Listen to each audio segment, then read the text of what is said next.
Hey there, ladies and gentlemen. Welcome back to the Food Experience. Today's experience, I'm going to make some homemade enchiladas, specifically grilled chicken enchiladas, not the shredded kind. And I'm going to make my own enchilada sauce to go with it. And I'm also going to make a steak quesadilla. And I'm going to prepare the chicken in the Caloric Max air fryer oven and the steak on the Blackstone E-Series griddle. So what we got to do first is prepare a marinade for the meats. Let's get down to it. For the marinade, I'm going to start with a 6-ounce can of Dole pineapple juice, the juice of 2 limes, a few garlic cloves,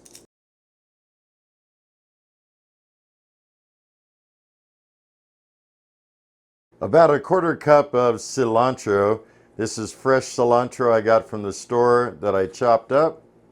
About 2 tablespoons of apple cider vinegar, tablespoon of olive oil, tablespoon of chili powder, teaspoon of ground cumin, teaspoon of salt, teaspoon of paprika, teaspoon of black pepper, teaspoon of granulated onion. Then go ahead and stir everything together. To the marinade, I'm going to add a boneless New York steak. Then I'm going to add some chicken breast tenders.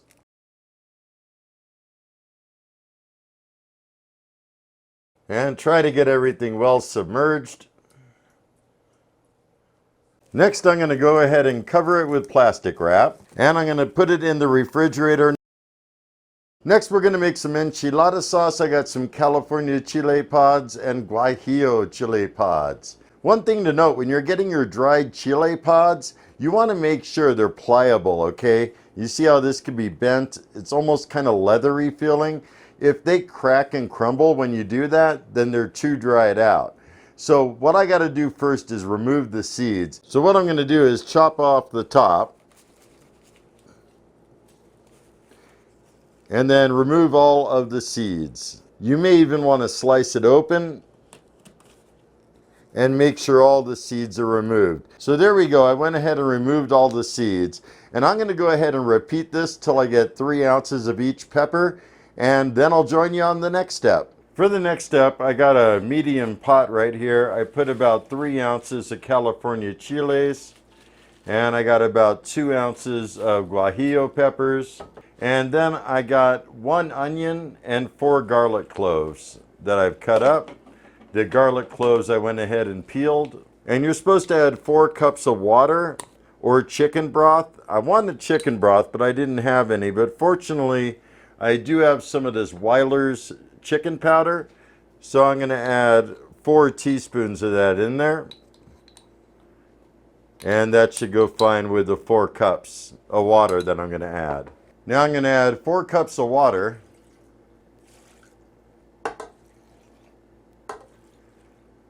Now I'm going to go ahead and turn my induction cooktop on. And I'm going to go ahead and set it on high. Want to try to submerge all the chile pods. But basically after this step, we're going to put it through a blender and puree it anyways. So none of it's going to be solid pieces just like you see right here. All right, looks like I got a nice boil starting, so I'm going to let this go for a half hour. Probably turn it down just a tad so it simmers, and then I'll join you back for the next step. All right, I'm going to go ahead and turn this off. I love these induction cooktops. You turn them off, bam, stops boiling immediately. So what we're going to do now is transfer this into this blender.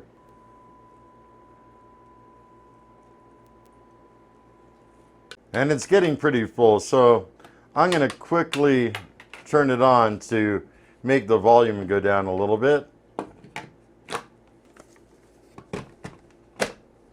Here we go.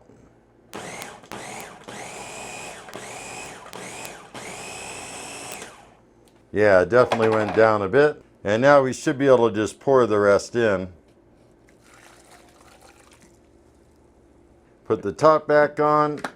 And what we're looking to do is to puree the whole mixture here to get it smooth. It's looking pretty good, but it may need to be thinned out just a tad. I'm going to go ahead and remove the blades. Just in case there's any bits and pieces, I'm going to use this strainer and pour everything through it. And as you can see, it's pretty thick because it's not just going right through it. So I'm going to kind of encourage it a little bit. So when I take this out, yeah, the sauce underneath looks really good. So most of it is strained through. I could actually see the bottom now. Smells really good. But we got a couple more touches to do to it. So let's move on to the next step. So that's actually looking very nice. Good consistency for enchilada sauce. We're going to add about a teaspoon of salt, a big pinch of Mexican oregano. Let's get that all stirred in. And I'm going to add a teaspoon of cumin. And lastly, I'm going to add a teaspoon of ghost pepper powder. Let's go ahead and stir all that up.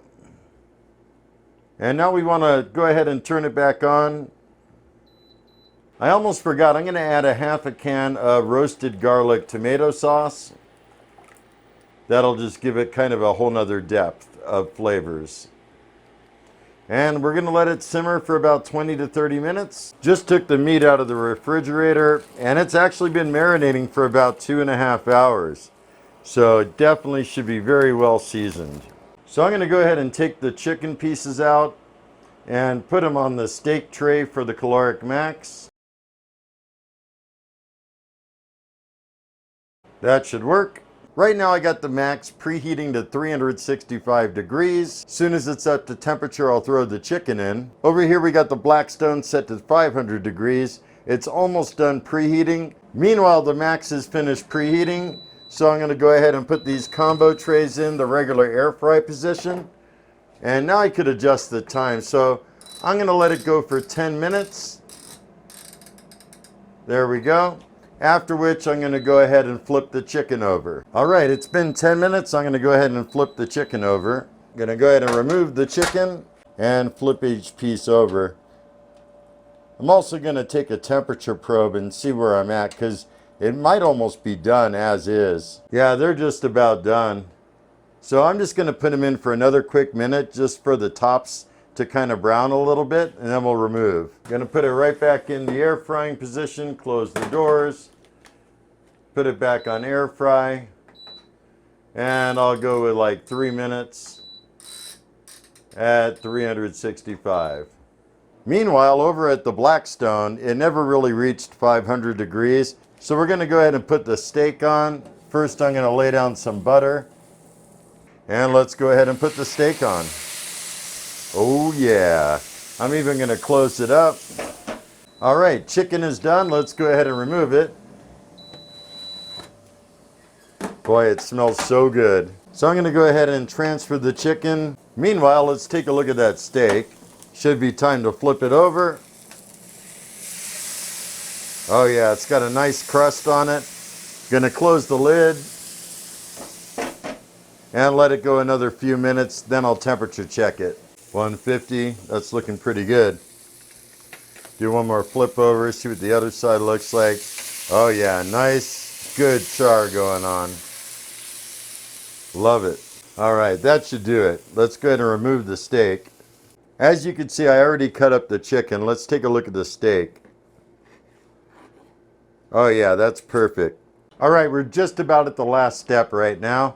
So what I'm going to do is go ahead and take some of that enchilada sauce and put it at the bottom of this pan. Not too much, just a real thin layer. That ought to do it. Okay, the next step is I want to soften up the tortillas. And I don't quite have my griddle up to temperature anymore. And I just want to let them cook for just a quick little bit. I'm going to go ahead and close the lid for a minute. All right, let's take a look.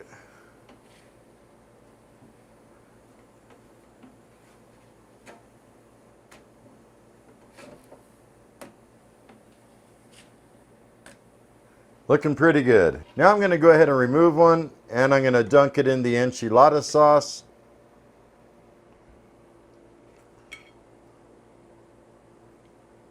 Going to go ahead and add some chicken and some Monterey Jack cheese that I just cut fresh from a block. And now let's go ahead and try to roll it up like an enchilada.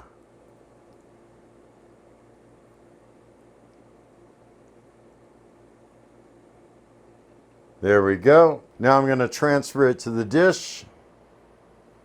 And I'm going to repeat that with 3 more off camera. Lastly, I'm going to go ahead and top them with a little Monterey Jack. And we're going to go ahead and throw this in the max to let the cheese kind of melt and get brown. There's not a lot of cheese. I don't want there to be. And I'm afterwards going to top it with cotija cheese. I have the max set at 375 in bake mode. And just going to stick them in for a while. Let everything get warmed up and all the cheese melted inside of them. And for the last couple minutes, I'm going to turn on air fry to brown the cheese on the top. A lot of preparation went into this. Okay, that's what we're looking at. Now I'm going to go ahead and put a little cotija cheese on. I freshly crumbled this from a block. And that should do it. Let's go back up top and sample these. Then we'll get a quesadilla going. And we're back. I got the grilled chicken enchiladas just like you saw them in the up and close. Man, it looks so good. Smells so good. All right, let's go ahead and give it a try. Here goes nothing.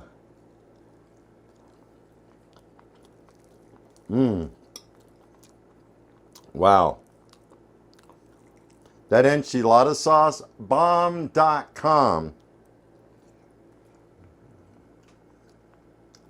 The grilled chicken, the Monterey Jack inside, wow. The cotija cheese crumbles, adds a little bit of saltiness and is so good.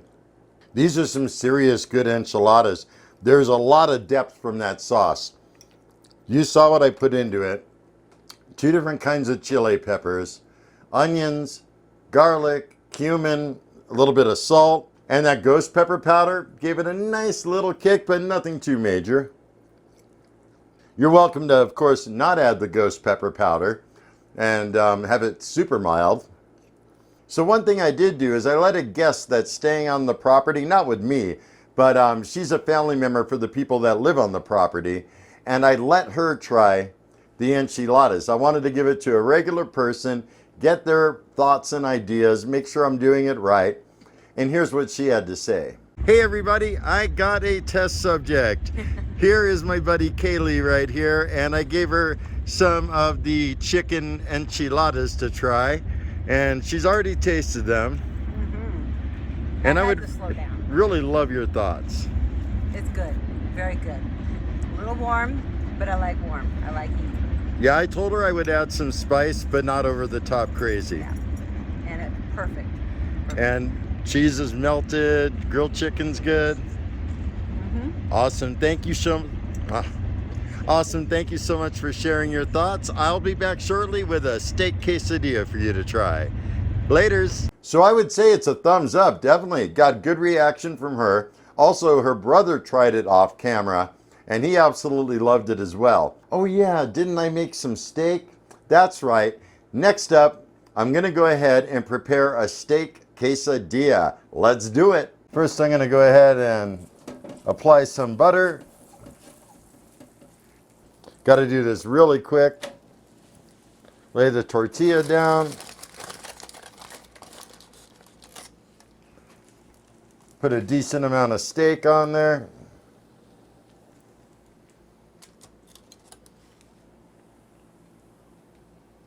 And also what I'm going to do is one of the sides, I'm going to spread a little bit of that enchilada sauce on there. Not too much, but just to give it a little bit of sauciness.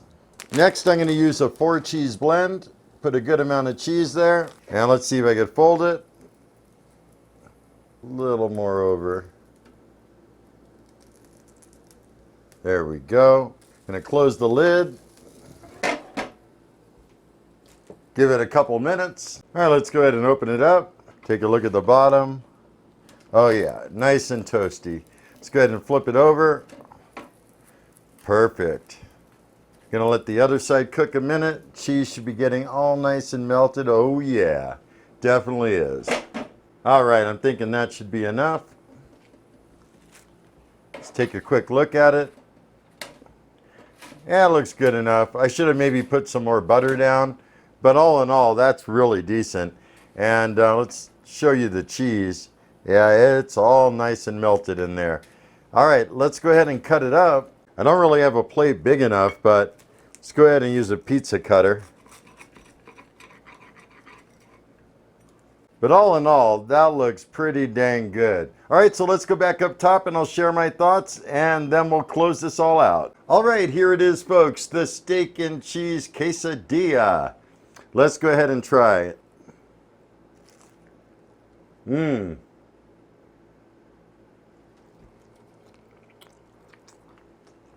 Cheese is absolutely melted. Wow.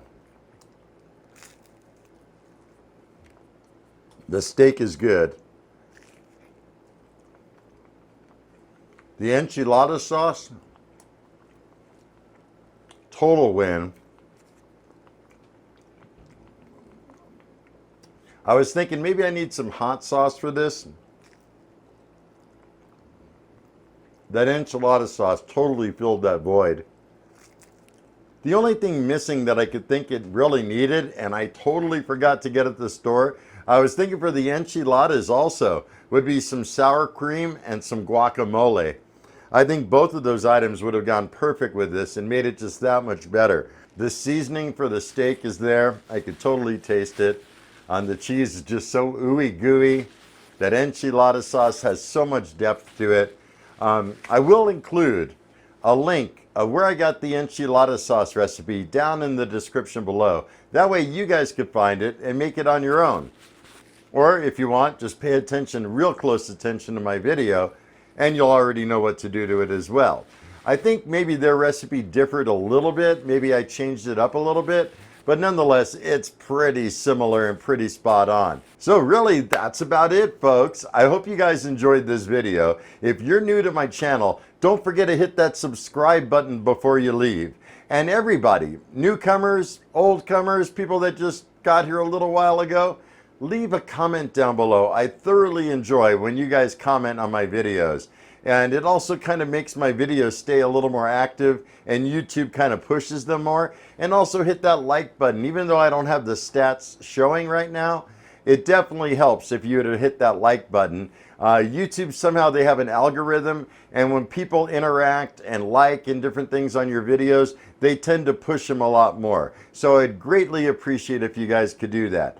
Otherwise, we are out of here. So I hope you guys enjoyed this experience of enchiladas with homemade enchilada sauce and quesadilla. Awesome stuff, because I love Mexican food, and I think I did a pretty dang good job at it. So, let me hear your thoughts. And with that said, I'm going to wish you all a very stellar day. Be excellent, and most of all, remember me. I am KJ Andy O, your food experience host with the most. Y'all take care. I'll see you next time.